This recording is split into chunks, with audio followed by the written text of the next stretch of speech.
What's up, True Grit? I'm running on caffeine and dreams right now. I flew in last night at 11 from Louisville. Sorry, Louisville.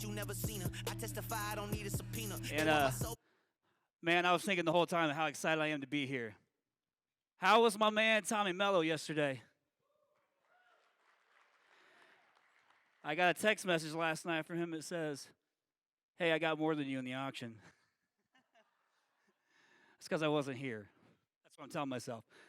How about my man Dan Antonelli? DA, where are you at? I saw you around here somewhere.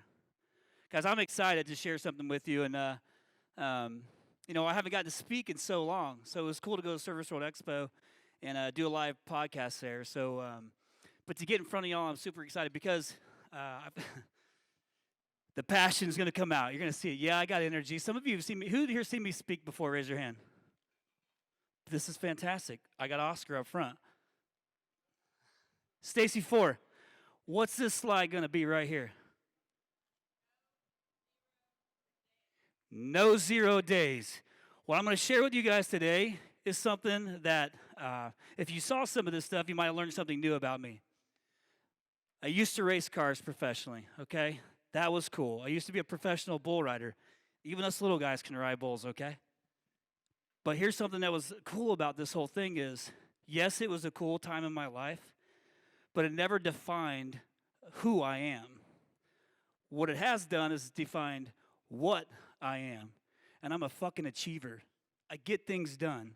I set goals, and I go after them. I take action.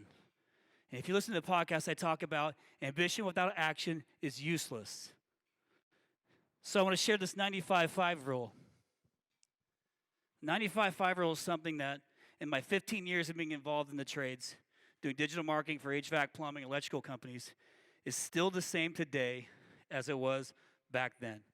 The only difference is that COVID has started to make a change to push more people into that 5 rule. And I'll tell you what it means. You took the time to fly here. You took the time away from your families, your kids, your employees, your business.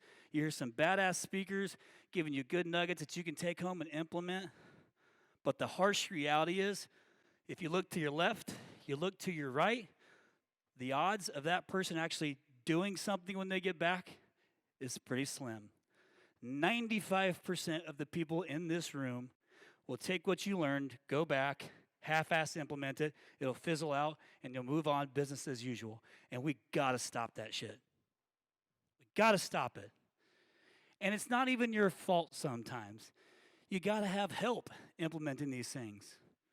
But you got to do it. You got to go back and implement at least one thing that you learned from here to move your business forward. Otherwise, you being here is a total waste of time. And you didn't come here to waste your time, right? Fuck no, you didn't. It's not fair to you, your employees, your families, to come here, spend that time, go back and implement nothing, because there's so much upside for you. And ladies and gentlemen, the 5%ers are the ones that go back and implement shit, and then do it again if they fuck it up, and do it again and again and again, until they get it right, and they move the business forward. And that's what we're going to do when we leave here, right? We're going to leave here fucking 5%ers, right?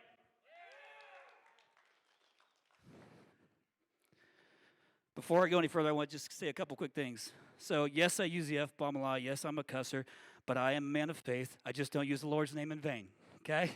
So you have to deal with that a little bit. But I want to give thanks, because gratitude is absolutely earned. Uncle Joe, thank you so much for having me here. I'm really blessed to be a part of it, so thank you. I'm thankful for you all to be here to listen to me. We have any RYNO family in the house? If we do, raise your hands nice and high. Yeah, baby. Bet on orange. How about To The Point listeners? How many To The Point listeners in the house? Yeah, thank you so much. And I just want to say I'm extremely grateful for all of you. So thank you from the bottom of my heart for, one, being a customer of ours, or two, listening to me and Tall Paul's banter, even though I'm way better than Tall Paul. I saw him yesterday. He was supposed to be here. He was supposed to be here, and he bailed out. So I busted his chops mercifully all day yesterday as long as I possibly could. Okay, so I want to get into the agenda. First off, I don't expect that everybody here knows who I am or has ever heard of me or even knows who my company is, so I'll give a quick 30,000-foot view of what that is and why I'm even here. I'm going to give you a couple tactics on how to set yourself apart. So for those who don't know, I've worked with some of the biggest companies across the United States of America and Canada and some of the smallest companies, all the above. So I'm going to share some of the tactics and things that I've found over and over again that have helped move their business forward, regardless if you have money or not. How you must be tracking any marketing at all whatsoever. And even if you don't have the staff to do it, there's plenty of ways that you can do it, so there's no excuses on not implementing it. If you have a marketing agency, if you have a marketing manager in-house, I'm going to give you tools to help you hold them accountable before you leave this room. You need to know exactly what the cost per lead is, exactly what the revenue is for new business, new leads, not repeat callers, not referral business, new business to scale the company. How to track print. I don't do any print. I'm straight up digital marketing, but I know how to track some print. So I'm going to share some of those tactics with you. How to fix the gap between your field management software, your Service Titans, your House Call Pros, your Field Ads, whatever you're using. The big miss is in the gap. What I mean by the gap is you see closed revenue and you judge your marketing agency or you judge your marketing manager based on closed revenue that they don't have any control over. I'm going to show you what that gap is, and we're going to start to fix it. And that's where the majority start to chip away, and you increase the bottom line, and you increase top-line revenue. It's a beautiful thing. And then CSR accountability tracking. Okay, so who is RYNO and why am I here? So you guys heard, my name is Chris Yano, and I'm the CEO of a digital marketing company called RYNO Strategic Solutions. I'm based in Phoenix, Arizona. And I'm also the host of your favorite podcast, sorry, J-Dub, To the Point Home Services podcast. You know, we ought to do a podcast together, Jason, me and you do an interview with somebody. We need to set that up. So I started the company back in 2008 in Indianapolis, Indiana. That's where I'm from. I'm born and raised a farmer. I knew I didn't want to farm, so I went the exact opposite way and went to technology. And since that day, I got invited into the trades with a particular manufacturer that's based out of Indianapolis, Indiana. If you know who they are, you know who they are. They pulled me into the trades. Almost 15 years later, I only still do digital marketing now for HVAC, plumbing, electric, and now into roofing. So every single day, 14 years of learning how to generate leads for you guys and tracking leads for you guys so you can grow your businesses. We only work in the United States, Canada, and Australia at this moment, but my plan is to go all English-speaking markets. But it takes an army to do it. So as of yesterday, we had 126 RYNOs cranking away at everything, but as of today, we have 128. We brought on 2 new people last night. 92% customer retention rate is the most proud thing that I get to read as an owner of a business. People don't leave if you know exactly what it's doing. You have a partner in the business.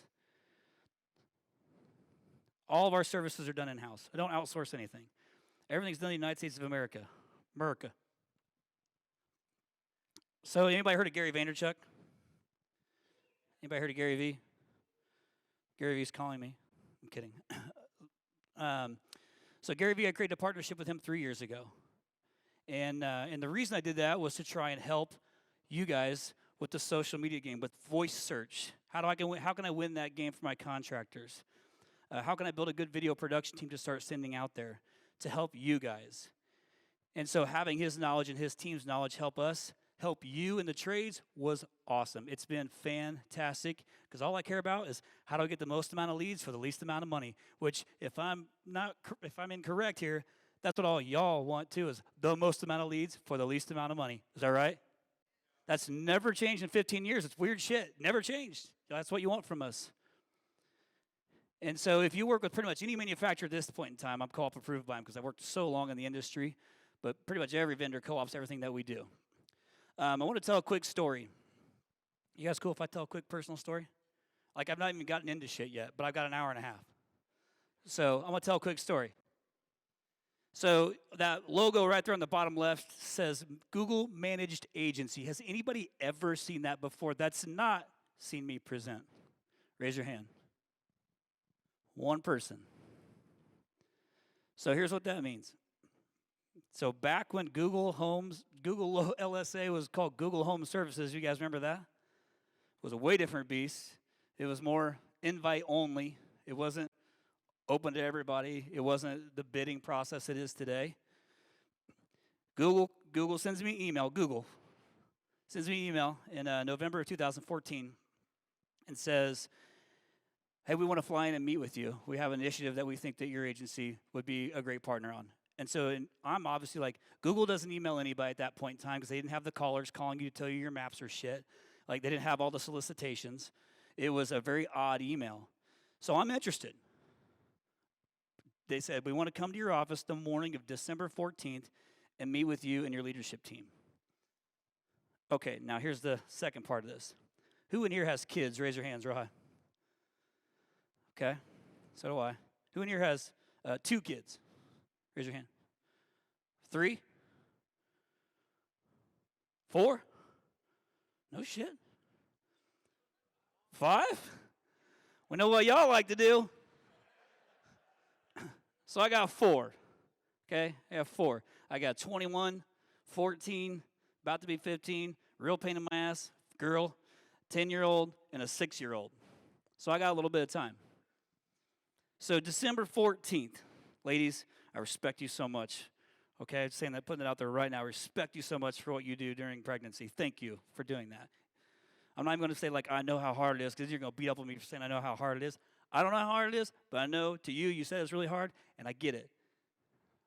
Did I set the stage good enough for this next part? I'm really respectful of the ladies.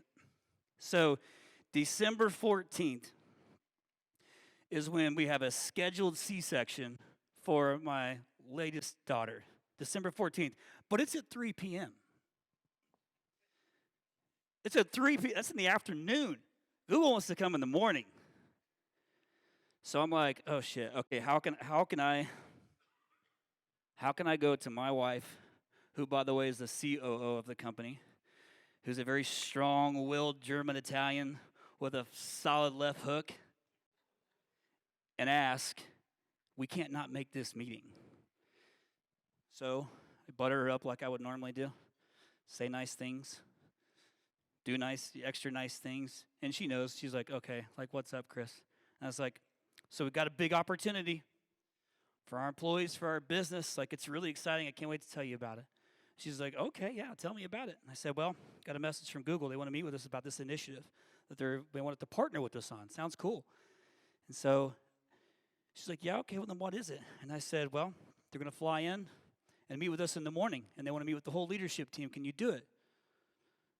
And so she's like, well, the morning of what? I said, December 14th. And she's like, that's funny, Chris. That's funny. December 14th. That's funny. And she's like, that's not going to happen. And I said, why is that not going to happen? I was like, I can go do it by myself. Like, I'll go do it by myself. I'll make sure that I'm done by noon, and I'll get to the hospital at 3, and I'll meet you over there. And that was a risky move, by the way. But what's awesome about this woman is that her compassion and her want and need for the success of our customers and our employees exceeded the fact that she's got to go have a baby in 4 fucking hours, like after the meeting is over. And she came into the meeting with me and did it. That's a strong woman. So she, yeah. So, hey, where's my videographer Ryan at? Make sure you got that part on video, okay, so we can send that to her afterwards. But that's the DNA of the business, and that's the DNA, that's my heart too, is that we're here to serve you guys. That is our job, is to do that at whatever it takes. Now, they flew in to meet with us to help them launch Google Home Services in the HVAC division. We beta tested it for 9 months and then rolled it out to all y'all to have, and it was way better then than it is now, in my opinion. But we were a part of that in the very beginning. And why? Because we had a lot of HVAC companies with a really high retention rate, and Google could trust us because our metrics were great. That I took a lot of pride in. But that's kind of the DNA of this business, and that's our heart. So I wanted to share that piece with you. Was the story okay? Okay. So just a quick, I love to brag on my RYNOs. 126 of them. Man, we have a lot of fun. We do something every month that I would encourage you to do from a culture perspective. It gets difficult as you grow. But we have a service day every single month. We shut down one Friday a month. We only work half days on Friday night. We do 4 9s and a 4. We shut down one Friday a month, and we go and serve somewhere in the community. We give back to others, not to ourselves, not to our customers. We give back to the community because I believe doing good is good business. Can I get an amen? So we're doing something right. We had a great year with some of our customers. So with Lennox, we're a strategic partner of Lennox. We had 5 of the top 5 Dave Lennox Award winners as customers this past year. We had the ACA Contractor, Residential Contractor of the Year win in Rosenberg. We had the Commercial Contractor of the Year as a customer win, H.B. McClure, up in the Northeast. And also my man, Chad Peterman, from Peterman Brothers, was the Bryant Dealer of the Year in Indianapolis, Indiana. Ladies and gentlemen, these are the 5 percenters. And they're of all shapes and sizes. It doesn't take you having to be a big company to be a 5 percenter. It's the action that you take and the gradual progression that you make in your business that makes you a 5 percenter and sets you apart. How can you set yourself apart? Oh, I'm so excited to show like 2 slides. You're going to love it. Because when some of you that's seen this slide, you're going to be like, oh my God, I remember that. I'm going to talk about return on influence. I know Dan Antonelli's listening right now. So he talks about brand. Obviously, every single customer. Why Dan Antonelli and I have a strategic partnership is because I 100% believe in what he does and how it impacts you, the customer. Every single customer that he and I have together that I run digital for, all perform exceptionally well. All of them. Every single one that we have mutual customers together, all perform exceptionally well. Brand helps conversions. Influence matters. We are in an influence world, and it's bigger than ever. Return on influence matters. People don't buy what you do, they buy why you do it. Anybody heard of Simon Sinek? People don't buy what you do because all you do the same thing, but they buy why you do it. People make decisions based off of emotion. Create an emotion in somebody. How can you do that? Influence them. Use video. But you know what? Don't fake it. Be authentic. Be you. If you genuinely care, put that shit on video. Don't script it. Make it real. If your website, this is simple, folks. I'm going to talk about the 4 Ps. This is an easy takeaway for you to go and look out on your phone when you walk away from here. Don't do it while I'm talking, please. But go look at your website. This is an easy one to hold your marketing manager, your agency, your web development company accountable. If what I share with you is not above the fold, assume nobody's ever going to scroll when they get to your website. If they do that, do they know what you do, where you do it, and how they can contact you and what kind of offering you have? You got to know it. Millennials don't even want to scroll. I don't want to scroll. I'm like right at the edge of the millennial, I think. 42, am I right there? I think I've just passed. Doesn't matter. I'm feeling a little old. But I'm doing the same thing because speed is a necessity, right? Speed's a necessity. So first thing you got to do is you got to make it super easy to make sure people know where you do business. Like, let's not assume that they know that you're in St. Louis. Let's not assume that they know you're in Las Vegas. Make it easy for them. What if they're new? If they're new, they don't know. Make sure it is easy for them to see exactly where you do business. Second, why we make them guess what you do? Just because you got comfort in your name don't mean shit. You got to be able to tell them that you do heating, cooling, electrical, whatever it is. It could be a pillow. It could be a bed. Those are comfortable, right? Don't assume. Make sure it's crystal clear exactly what you do. That's the second P. First is place. Second is product. 2 Ps. The last 3 kind of go together. What you want to do is make sure you make it easy with a promotion or a price if you like to put prices on your site. That's a whole nother debate. I know it. But regardless, you got to make it easy to click a button to do business with you. You got to make it easy for them to find whatever offer it is that you have that month. You got to make it easy for them to see that you do emergency service, that they can just click a button. Click a button. It's got to be simple. But these all have to be above the fold and on your mobile site. If you don't have that right now, I'm telling you, if you're not hearing me, if you don't have this right now, 100% you're losing easy business. 100% facts. It's a simple one.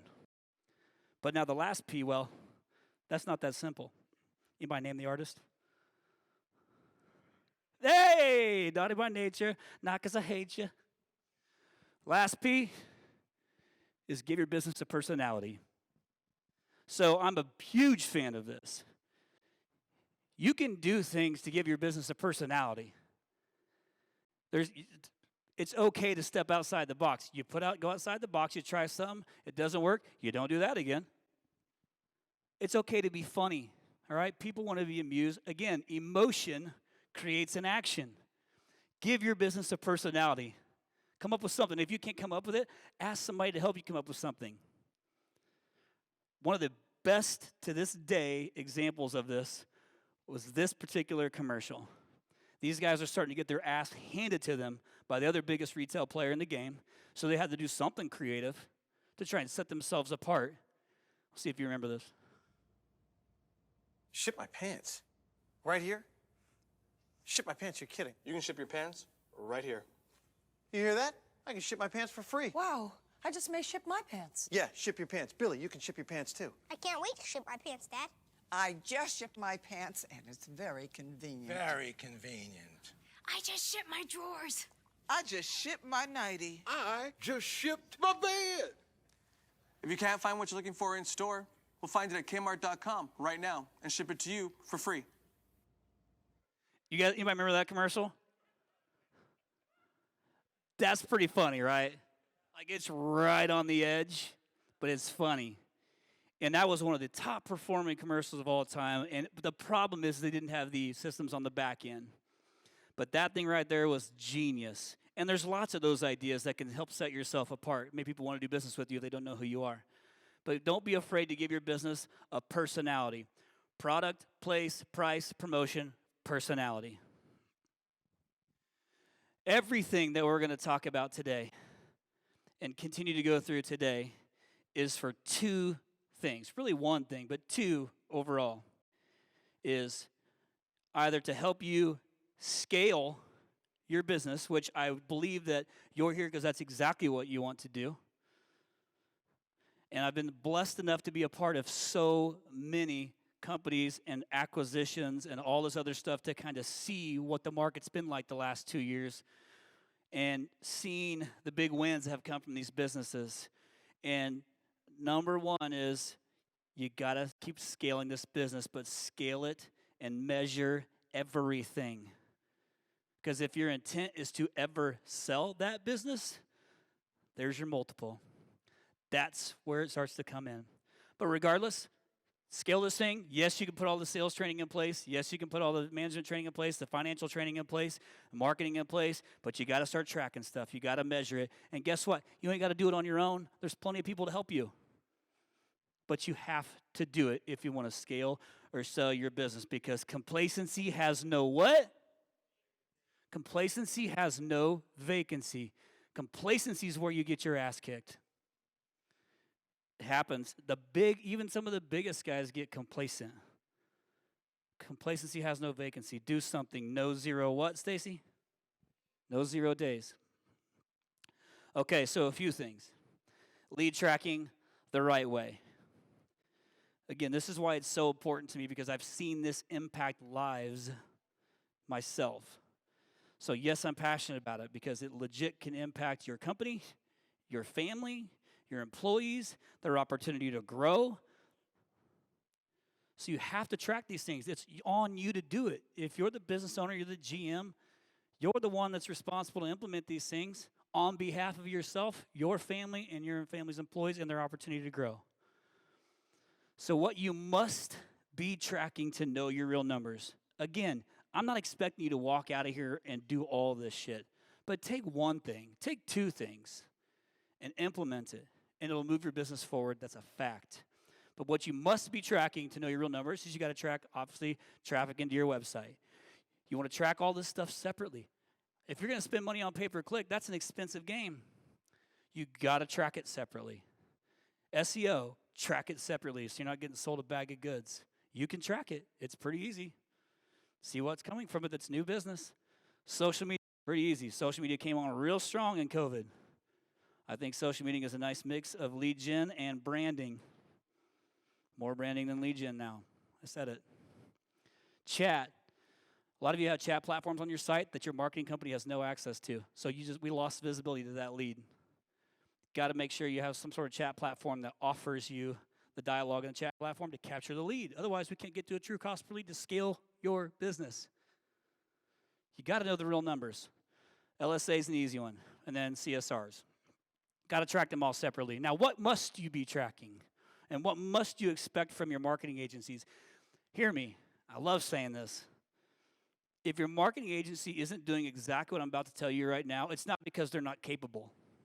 It's because they're not doing it. They're not wanting to spend the money on it or the labor on it. And guess what? Machine learning isn't the answer for everything today. Not today. Do I think it's coming? I do. But not today. 24/7 that reporting dashboard feels pretty common these days. You need to be able to log in at any point in time to see exactly what's going on. There should never, ever be a time where you don't have access to that, ever. Human beings, human call listeners is the biggest conversation I still have to this day. Having a human being listen to every single call that comes through any marketing channel that you do will 100% move your business forward. Now, you're going to look at it like, well, shit, that's a lot of time. We listen to 500,000 hours a month of call volumes at RYNO. 500,000 hours a month. That's a lot of people. But the reason I do it is because it gives me tracking on what did that lead come from, that PPC lead for drain cleaning. Did it come from PPC? Who aired it? Did Mary answer that phone? Did she miss the objection? How long did it take Mary to answer that phone call? Did she miss the objection? Was she a bitch on that call? Was she not very polite? What was Mary? Because Mary can be a bitch sometimes.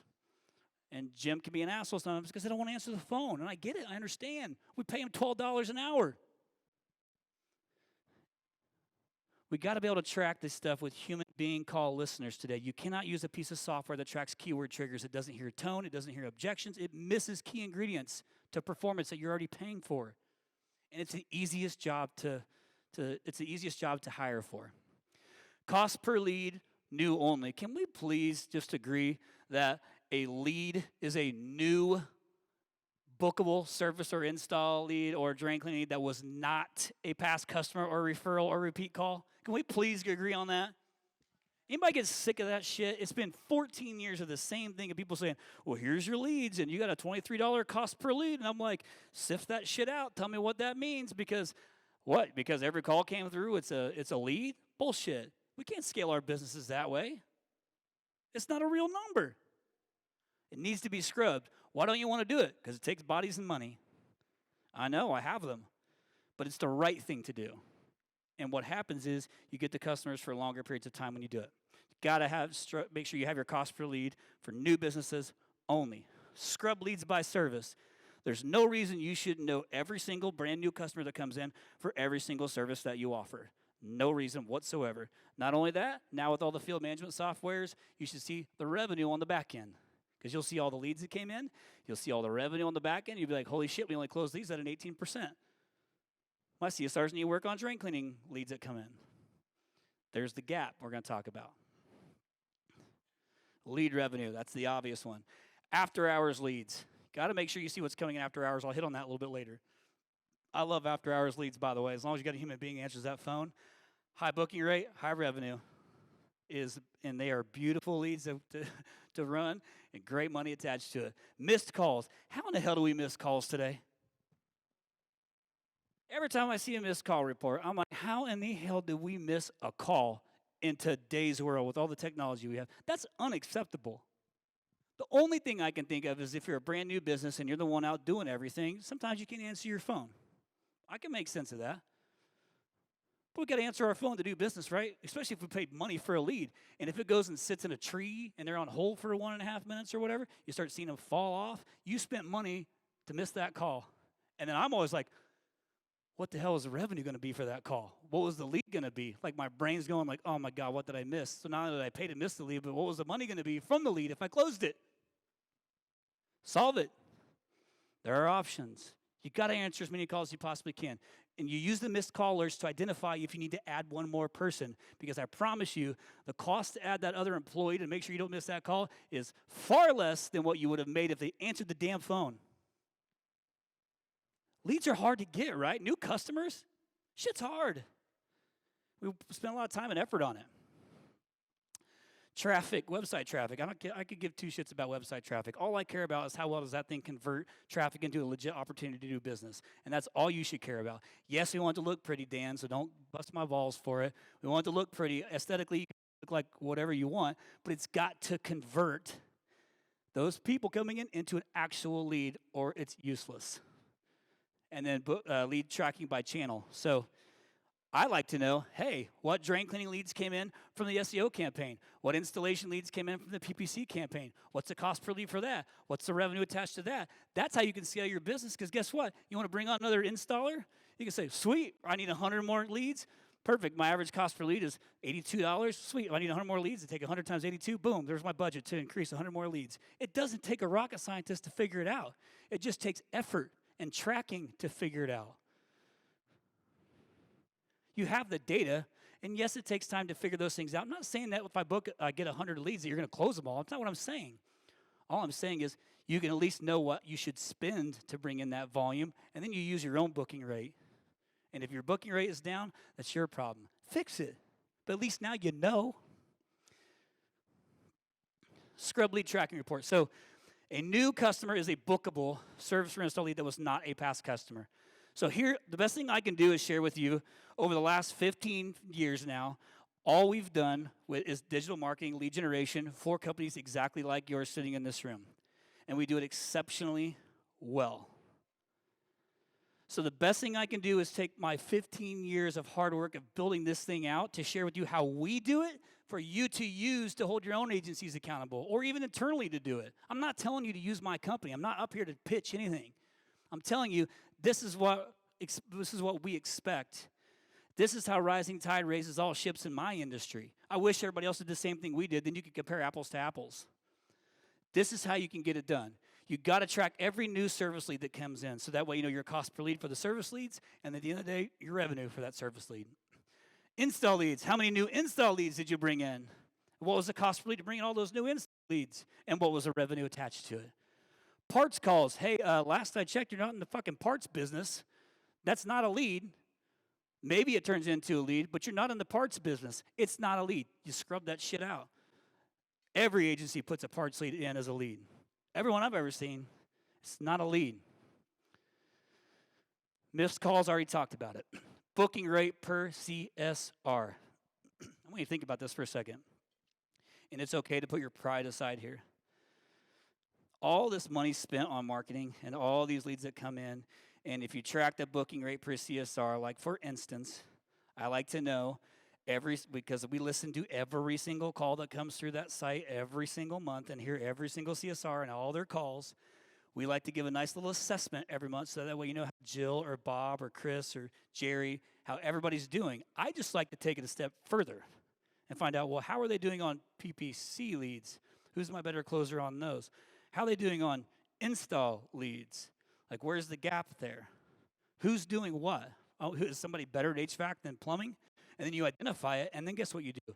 You have them listen to it, and you train them on it to make them better. You owe it to them. You owe it to yourself, to your families, to your employees to track these things. Those are the easy things to track. Repeat and referral calls. Repeat calls are always your largest category. Repeat business, always the biggest. And what happens too often is Mrs. Jones calls in on Tuesday, says, I got no heat. She says, I'll call you back, ABC Heating. She calls back on Thursday. How do you think an agency classifies that second call on Thursday? A new lead. Is that a new lead? You know how many times that happens? A lot. How many times you guys get, I'm going to call you back? That's a common issue. But there's a lot of numbers in that really skews what new leads are. That's a big gap. Solicitors, miscellaneous calls. Obviously, we all get a shitload of those things too. So blocking that stuff out is obviously the easiest. You don't want the call. We don't want to listen to it. Block them.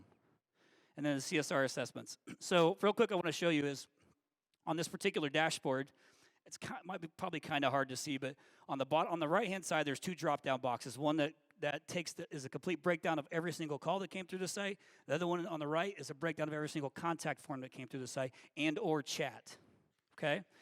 And the point of that is after listening to, in this particular instance, 1,589 calls for this customer, we found that one was a parts call, 17 were install leads, 153 were miscellaneous, 136 were missed phone calls. 136 missed phone calls? Are you shitting me? I'm not even going to tell you who this company is because you'd be like, you got to be kidding me. It happens to some of the biggest. That's what I'm saying. Swallow your pride. It happens. It's just fixing it.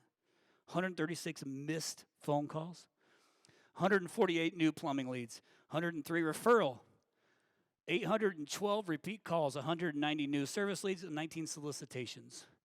Now, can you imagine if I put my cost per lead on that top number? Boy, I'd look real good. It'd be like $7. But it's not real. It's not helping you. It makes me look good, but it's a fake number. And that's what I've dealt with for 15 years is that same thing. It still does the same stuff today. Getting better, but the majority still do this. There's no reason you shouldn't have all your lead volume broken down just like that. No reason. It just takes a human being to do it. That's it. Quick example. Worst job in my company, there's 65 of them, is our RYNO Tracks Call listening and reporting team because they listen to all your phone calls every day. Can you imagine listening to your own phone calls every day? Anybody done that? It's painful, right? It's painful. But it's also good, right? And you can't just beat up on the CSRs. You also got to give them praise. Like, praise is clearly good. Let them know when they do it good, but we still got to do it. So when we listen to it, I like to know, was it during hours, after hours? Who was the caller information? So from left to right, we'll start at the top. Left to right is date and time. Second column, customer, address, phone number. Third column, what was it? A repeat call? Was it a service lead, a drain cleaning lead, an install lead? What was it? Column next to it was the appointment scheduled, yes or no? Pretty straightforward. You can hear on the call if it's booked.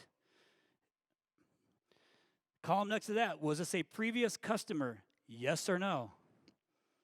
There's only got two answers. Either yes, it was a previous customer, or no, it was not.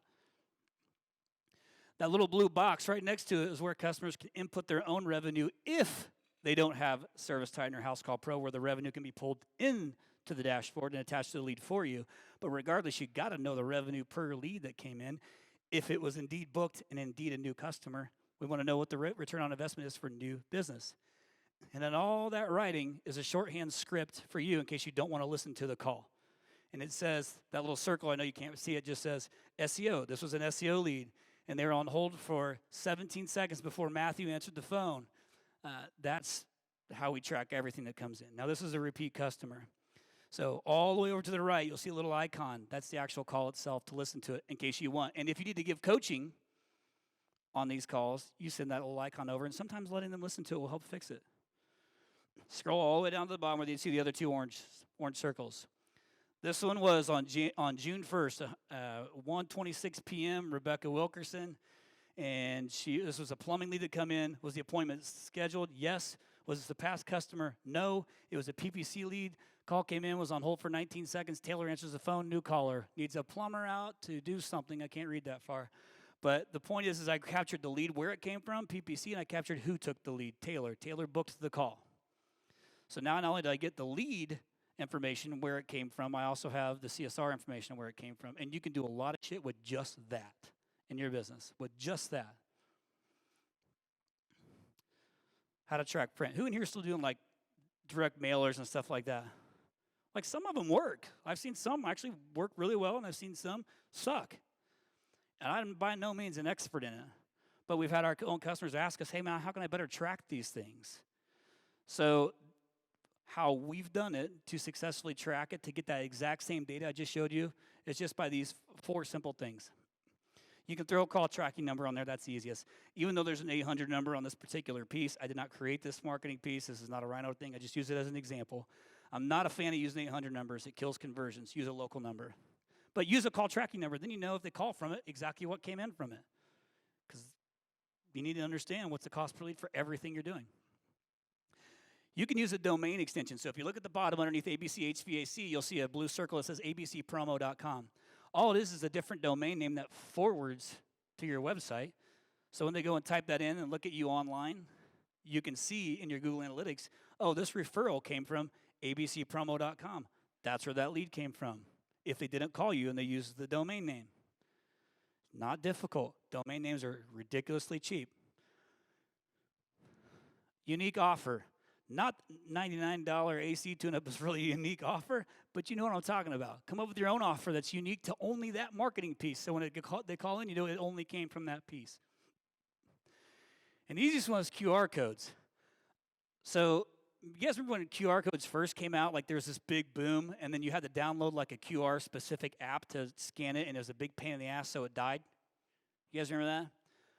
Well, what's really important today? Like what got big today that's really easy to use? QR codes. Every fucking restaurant you go to is a QR code. You gotta ask for a printed menu.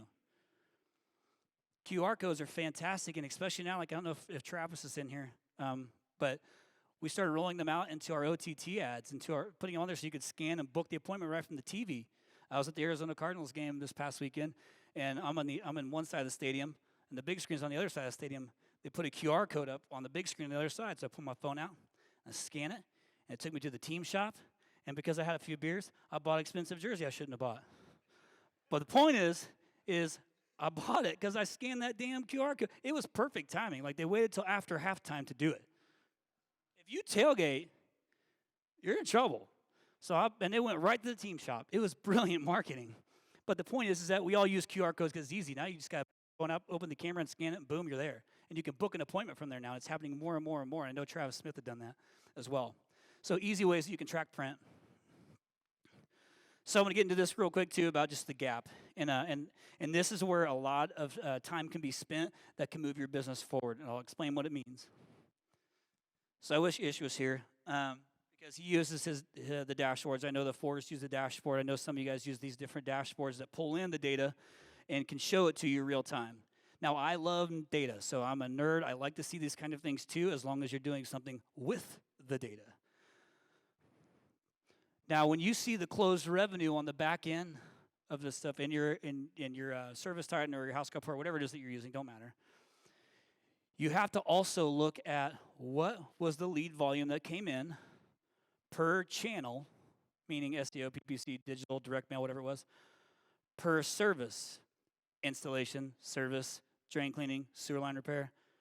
If you can see those things and look at your closed revenue to see, well, what's the closed revenue for drain cleaning, install, service, you're seeing the end result and you're seeing what you did on the front end, and it's like, oh my gosh, we found the holy grail, because install leads are booking at a 12%, repair leads are booking at a 24%, drain cleaning leads are booking at a 13%. Holy shit, how much more could I have made had I just fixed the booking rate alone? Or is the offer wrong that you're putting out there? There's so much room in that gap to make a big business and pad the bottom line. Like, we are in business to make money, right? We want to do right by customers, but we are in business to make money, and it's hard to do. These are little details you already have access to get it and scale the business. I've done it hundreds of times. You got to spend the time in the gap and look between what's lead generation coming in, what's my closed revenue, where's the miss? Because if the closed revenue is down and the lead volume is high and your booking rate's off, it's your fault. Don't blame your marketing agency. Don't blame your marketing manager. It's your fault. Fix it. You wanted to start the business. You want to make the money. You want to reap the benefits from it. Put in the extra work to track the marketing. Sales training, on you. Finance training, whatever you got to do, all that stuff. Technical training, on you. Marketing, whether you like it or not, on you. But track everything, and then you know exactly what to do. It's a playbook, and it takes the guesswork out of it. You know your exact numbers and what to fix.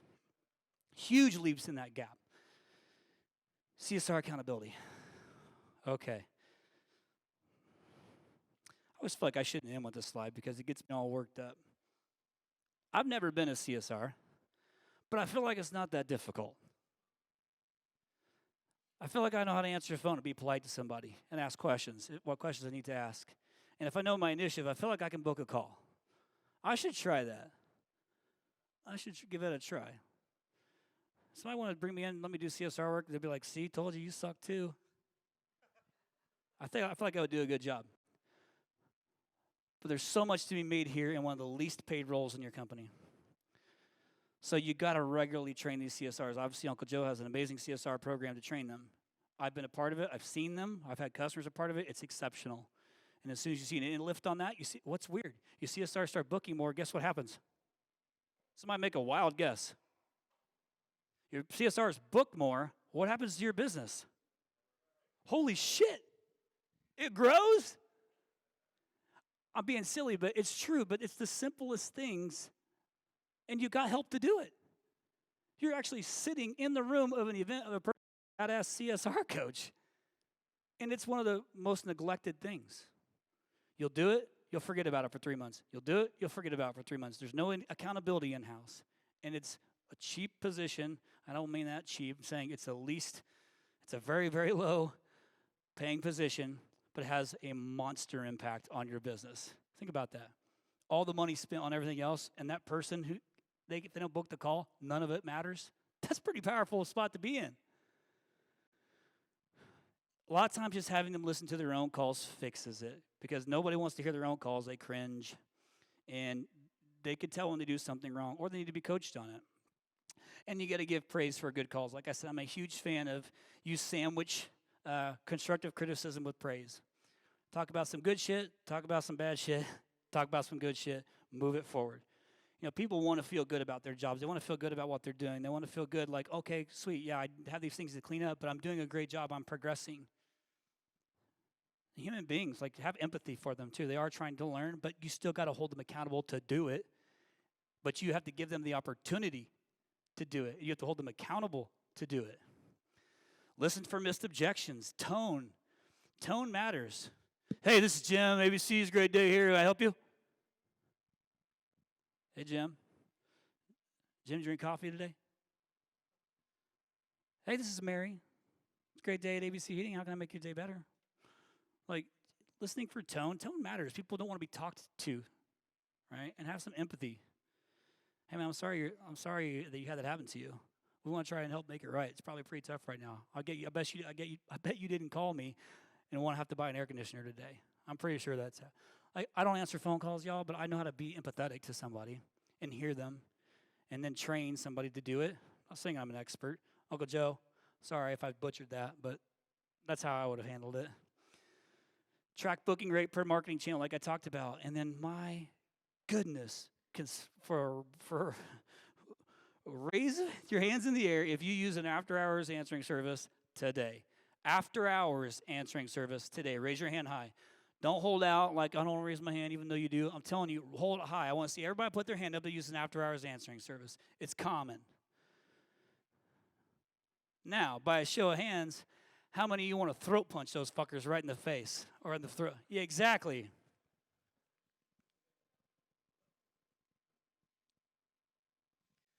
The volume of these shitty after-hours answering services that I've heard over all these years is exhausting.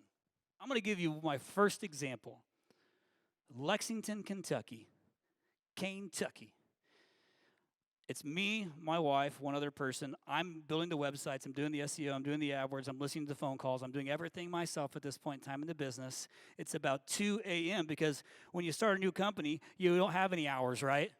You work every hour you have to work. I'm listening to phone calls. Customer out of Lexington, Kentucky. Call comes in. I'm listening to it at 2 a.m. The call didn't come in at 2 a.m. I'm listening to it at 2 a.m. in the morning. Call comes in. Hey, this is Mary. You guys work on furnaces? My furnace is having a problem. Hey, Mary. I'm sorry we don't work on furnaces. We're a heating and air conditioning company.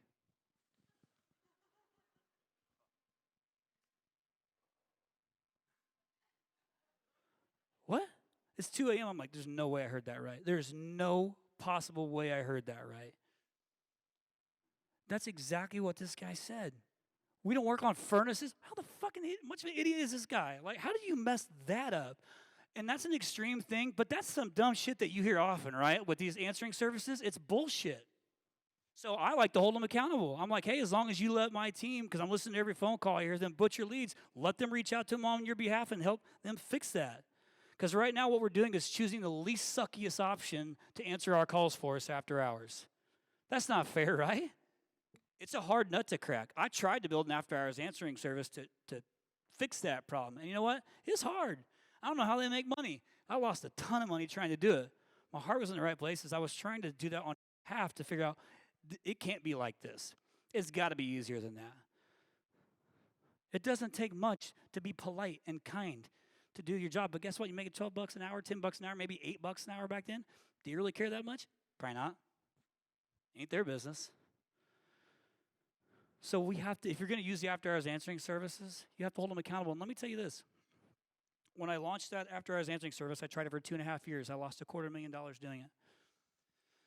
But my customers loved it because we were booking easy calls from 5 to 9 p.m.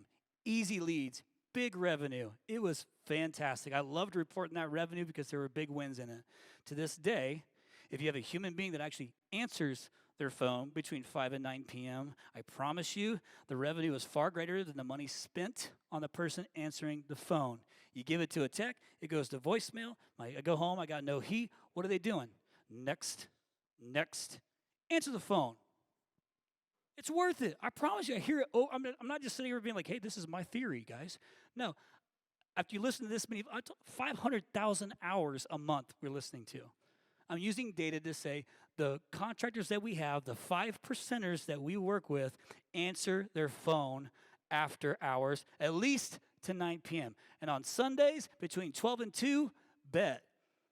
Get home from church, shit, 12 to 2 on Sundays. You have a human being answer your phone from 12 to 2 on Sundays, watch what it does, and then send me a message and tell me what happened. Anybody up for that challenge? 12 to 2 p.m. on a Sunday. They are our first line of offense. No matter what you do, you sitting here, you doing training, you doing marketing, you doing all this shit, all of it's for nothing if you don't spend some time on them. And you can't do it half-assed. You got to do it again and again and again and again. If you really want to scale the business, that's what you got to do. So I love sharing this slide. And I'm not going to make everybody happy in here. But what I always like to know is, as much of a, as a servant heart guy that I am, I want to give back. I'm empathetic. I want to help you.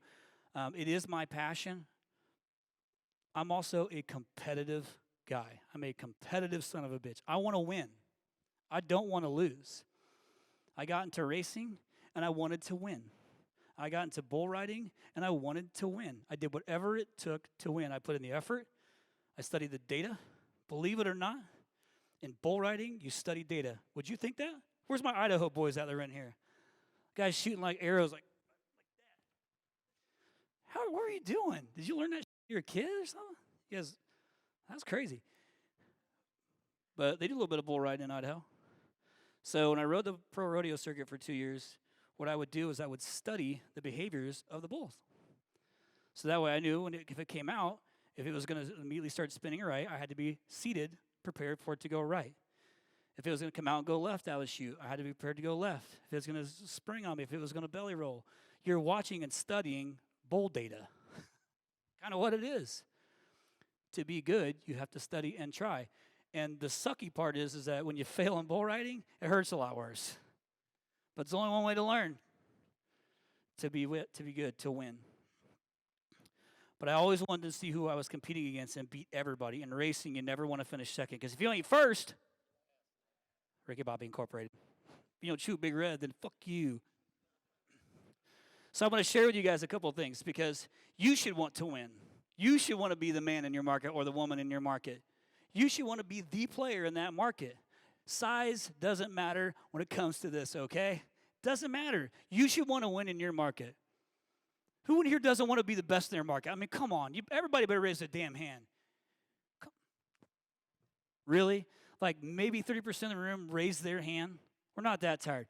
Who wants to be the best player in their market? I'm not saying you got to be the biggest. I said the best. Absolutely. Why else would you be here if you're not trying to make yourself better? You should always want to be the best at what you're doing. I'm not saying be the biggest. I'm simply saying be the best in your market. And what that's going to require is you taking some market share away from your competitors. And I'm all right with that. How about you? I'm going to take some business from them because my business is better. My core values are better. My company's better. My technicians are better. I believe that my RYNOs are better than anybody else in the entire world at digital marketing for the home services. 100% fact. Nobody's going to tell me different. But I'm constantly trying to be better. So I like to look at these types of things. I have my team take the top. Now, this is for HVAC companies only at this point, but you'll get the point. This is just an example.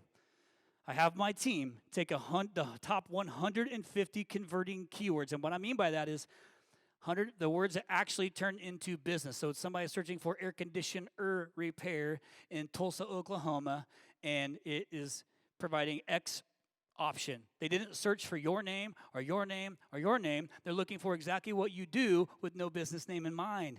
That's an opportunity, and it's happening every single month.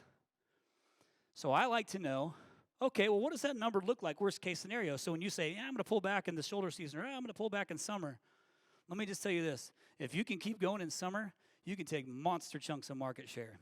You can just bring on one more person and not keep pausing campaigns. You can take monster chunks of market share. It's just hard to get employees.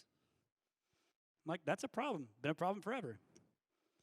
But you need to understand that there is constantly, even when you think it's slow, like I'm in Phoenix, Arizona, and in Phoenix, when it hits November, December, January, we got to get creative. We're just praying for a 40-degree day. Because then all of our retirement communities start kicking on furnaces. And it's like Christmas for about 2 weeks, and we're all trying to capture it. But it's there to get, and it helps carry you through the season as well. But you got to know, like, it's always there. So I had to pull the top 150 keywords that turn into legit new customers for you that aren't looking for anybody else, legit bookable leads. And what does that look like? Now, Portland and Seattle was a weird shit because that heat wave, right? I know that Travis is there, but who else here is in the Portland, Seattle market? That was fun, right? I bet you had a pretty decent little summer. Exactly. Good for you guys. I'm happy that happened for you. How's the heat? You enjoy that? But it's there. And so what I like to look at most is what's the minimum number? What's the weakest month for people searching online in any market? What's the weakest month? I like to know those numbers. So you don't have to guess. It'll tell you. Pretty clear. What's the highest search volume month for you guys on average, and what's the lowest in each market? I just pulled these as an example, but this is legit opportunity right now that aren't looking for you, aren't looking for your competitor, but looking for somebody to come and take care of them. I want that. Anybody else want that? I want it. So the 5%ers are the ones that take it now. I'm not saying all of them, but these guys are in the 5%ers because they're taking action. It's a lot of work to get great ranking. It's a lot of work. But as long as you can pick the right partners, hold them accountable, use the analytics, use the data, and track it, you can do it. I promise you. Agencies like to cut corners, and you got to hold them accountable because the money is there. The customers are there. And if you're in any of these markets, these are the guys taking it now. This isn't a guess. Here's how this looks. Those top 150 keywords, every single one, we have our employees put their computer as if they're in that market, search for all 150 of those keywords, look at the first page of Google and see every person that comes up and the frequency that they come up. It's pretty easy. When this person comes up a second time, and a third time, and a fourth time, and a fifth time, and a sixth time, and a seventh time, it becomes pretty easy to figure out who's the best players that are coming up for all these keywords in any given market. These are your competitors. You have to know who you're competing against in the online space too. Just because you go into a market and you see somebody at a house the same time, or you're giving bids against the same people, doesn't necessarily mean that's your competition. At least not in this space. You got to know this is the easiest direct source you can get right now. Is anybody in here's name on that list? Raise your hand. Attaboy, what's your name? What's your company? What is it? Progressive? Hey, how's your year going? Hey, congratulations, man. That's fantastic. Well done. You're being progressive. Huh? Those are my dad jokes. That's all I got. My wife would have been so embarrassed right now. But these are the competitors taking it from you now. So at least make a mental note of that. Take a screenshot of it. If your market's not on here, what is that? If your market's not on that list and you want to know exactly what I just showed you for your own market, scan it and I'll send it to you. Now hear me. Ain't nobody soliciting you, okay? This isn't like, okay, this is their hook. That's not what this is. I'm literally giving this to you. I want you to know who you compete against in your market. You want to know if your marketing agency is telling you the truth? How good of a job they're really doing? No, man, you're one of the best players in the market. Let's find out. So our team is prepared to do that for you. So in the very back, does anybody, Bueller. Hey, did you guys scan that from back there and did it work? Is it good? Okay, cool. That's the first time I've done that. I used the QR code. I was talking shit on QR codes 2 years ago, and now I'm putting one in my presentation.